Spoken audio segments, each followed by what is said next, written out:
ዝናብ ወቅቱ የበልግ ጊዜ ወሩ መጋቢት የአየር ሁኔታ ደግሞ ሞቃታማ ነው። የአየር ትንበያ ያስመሰልኩት አይደል? በዚህ ወር ላይ ዝናብ መዝነብ ያለበት ወቅት ቢሆንም ግን ሰው ያን ያህል ዝናብ አልጠበቀም ነበር። ምክንያቱም ሰሞኑን የነበረው ሁኔታ አይደለም ዶፍ እኝኝ ዝናብ እንኳን አያስጠረጥርም። ወሩ መግቢያ ላይ ምን አይነት ወቅት ነው ያስባለ ዝናብ ለ5 የስራ ቀናት ዘንቦ ቅዳሜና እሁድ አረፈ። ሰውም ይህን አይቶ አይ በቃ ይህ የመንግስት ዝናብ ነው የዘነበው አለ። ብዙ ተወራ። ቀኑ ትዝ ባይለኝም መጋቢት ሰኞ ዕለት በሳምንቱ አብዛኛው ዜጋ ይዘንባል በሚል ስጋት ወፈር ያለ ልብስ፣ ዣንጥላ፣ የሻማ ጃኬት፣ ተለቅ ያለ ባለ ታኮ ቆዳ ጫማ ብዙዎች አድርገው ከቤታቸው ወጡ። እኔም ልመሳሰል በሚል በውርስ ለዘመናት አድርገው የነበረውን ጫማ ተጫማ።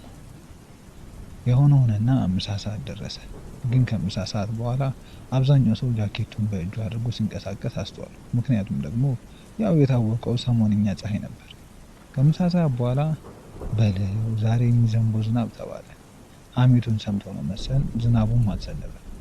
ታዲያ የስራ ሰዓቱ ሁሉም አገባዶ ወደ ማደሪያው ሲመለስ የቀኑን ሁኔታ በማሰብ ሌሊቱን በዝናብ ስፖንሰር አድራጊነት ጥሩ እንቅልፍ ለመተኛት ወደ ቁሩ በጊዜ ሰፈረ። ማለት ወደ አልጋው አብዛኛው በጊዜ ሰፈረ።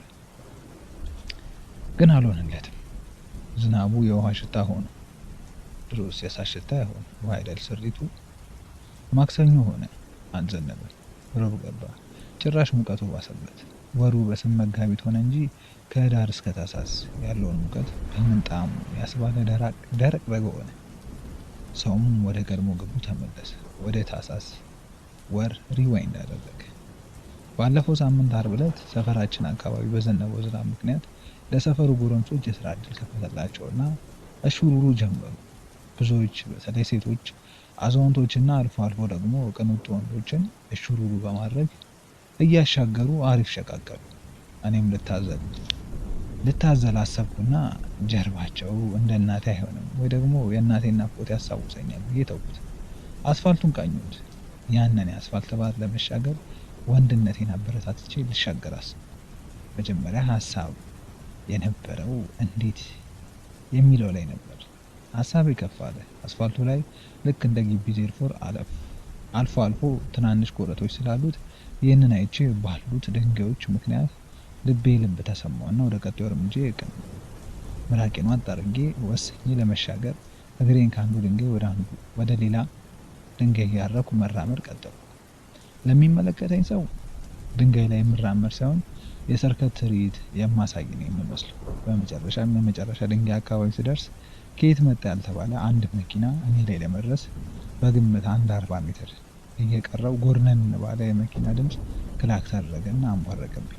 እኔም የነፍሴን 40 ሜትር ዘልዬ ሳጋንነው ብቻ የሆነ ያህል ዘልዬ ወደ ደረቁ አስፋልት ተሻገርኩ። ትንሽ እንደተራመድኩ ከፊቴ የሚያልፉ 2 ቆነጃጅት ልጃገረዶች አይተውኝ ተሽኮርምመው ፈገግ ብለው አለፉ። በልቤ በቃ ስዘል አዘላለሌን አይተዋል ማለት ነው። ይሄ ተኮፈሱ። ቀጠለና ሌላ ሀሳብ ወደ ውስጤ መጣ። አቤት ይህን ያህል ሄጄ ቢሆን ስንቱን በሬ በዘለልኩት፣ ስንቱን ሚስት በደረደርኩት ነበር አልኩኝ።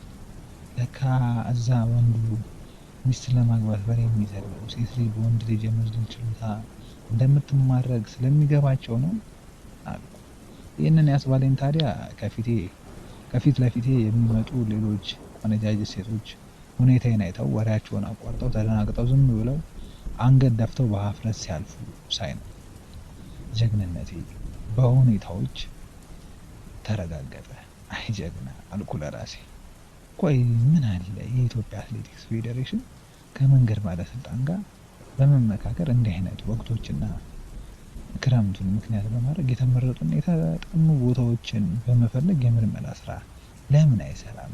በዚህም እኔና መሰሎቼን ሀገራችንን ወክለን በአሸዋ ዝላይ፣ ምርኩዝ ዝላይ እንዲሁም መሰል ውድድሮች ላይ እንድንሳተፍ ቢያደርግ ሀገሪቷ ተጠርታ ባንዲራም ከፍ ብሎ ይውለበለባል ስል አሰብኩ። አትሌቲክስ ሲባል እኛ የምናውቀው ሩጫ ብቻ ነው። ነገር ግን ሩጫ ብቻ ሳይሆን አትሌቲክስ ሩጫ፣ ውርወራ፣ ዝላይ እስካሁን ኢትዮጵያ ውስጥ በሩጫው እንጂ በውርወራና በዝላይ ብዙም አመርቂ ውጤት አላስመዘገብም። ዳር ዳሩ ለጨዋታው ድምቀት በሚል አንድ ሀሳብ ላንሳ። በ1997 ዓ.ም ተቀስቅሶ በነበረው መንግስት የህዝብ አመፅ ብሎ የሚጠራውን ጊዜ አስታወስኩ። በወቅቱ የነበሩ የወርወራ ፌዴሬሽን ዋና ሰብሳቢ ለሰላማዊ ሰልፍ ወጥተው አስለቃሽ ጭስ ከተወረወረባቸው ወጣቶች መሃል በአጸፋው ድንጋይ የሚወረውሩ አሉ ስለተባሉ ይህንን ለመታዘብ እና ሀገራችንን በሀሎሎ ውርወራ ተወዳዳሪ አካታ ለልዑካን ቡድኑ ጋር ለመላክ በማሰብ በቅንነት ለምልመላ እሳቸውና ሌላ 2 የውርወራ ፌዴሬሽን አባላት ቢወጡም ለውርወራው ሰልፍ ከወጡ ወጣቶች መካከል በተወረወረ ድንጋይ እሳቸው ጭንቅላታቸውን ተመተው ራሳቸውን ስተው በፖሊስ ተይዘው የፖሊስ ሆስፒታል ሲገቡ 2ቱ አመራሮች ደግሞ ራሳቸውን በማስመለጥ ሊተርፉ ችለዋል። ታዲያ አመራሩ ሲነቁ በፖሊስ አመራሮች መታወቂያቸው ላይ ማንነታቸው ከተለየ በኋላ ያለምንም ማጣሪያና ዋስ እንዲሁም ባላቸው ስልጣን ብቻ ሊፈቱ ችሏል። በኋላም የፖሊስ አመራሮቹ በቦታው የመገኘታቸው ጉዳይ ነገር ግር ብሏቸው በነፃ ከለቀቋቸው በኋላ ለመጠየቅ 1 ሳምንት አዘጋጅተው ቢፈልጓቸውም ከሀገር መውጣታቸውን ሲሰሙ እሳቸውን መልቀቃቸው ዋጋ እንዳስከፈላቸው አስለቃሽ ጭስ ወርዋሪዎችን ባላቸው የምልመላ ልምድ ሳይመለምሉና ሳያሰለጥኑ በመቅረታቸው እጅጉን አዝኗል። እድሜ ለፍንክታቸውና የሆነ ሆኖ ሰውየው አሁን ላይ ውጭ ሀገር ሄደው ጥሩ ፖለቲከኛ እና አክቲቪስት ሆነዋል። ግንባራቸው ላይ ያለውን የድንጋይ ጠባሳ ለሀገራቸው ሲሉ የከፈሉት ዋጋ እንደሆነ በተደጋጋሚ ውሸት ሞልተው ስጋ ልብሰው በጦር ግንባርና በበረሃ ትግል የከፈሉት ዋጋ እንደሆነ ያወሩታል። ቀዳዳ ውሸታ። ታዲያ ለምንድን ነው የዝላይ ፌዴሬሽን ይህንን ምልመላ በክረምት ወቅት ተግባራዊ የሚያደርገው? መፈንከቱን ፈርቶ ነው እንዳለል አሁን ህዝቡ አይደለም ተውኩት። በቃ ፖለቲካ ሲባል ማለት ምን የሚሉት ነው? ወሬኛ ብቻ ውሃ አይፈነክትም አያደምም ይወስዳል እንጂ ያመጣል ውሃ ይወስዳል ውሃ አይደለም የሚሉት አበው። ጉዜ ወደ ሰፈር ቀጠለ። አሁን ከሀሳቤ ጋር ሙግት ይዤ እጓዛለሁ። ሰውነቴ ከላይ ተወጣጥሯል፣ ከስር ግን የመብረር ስሜት እየተሰማኝ ነው።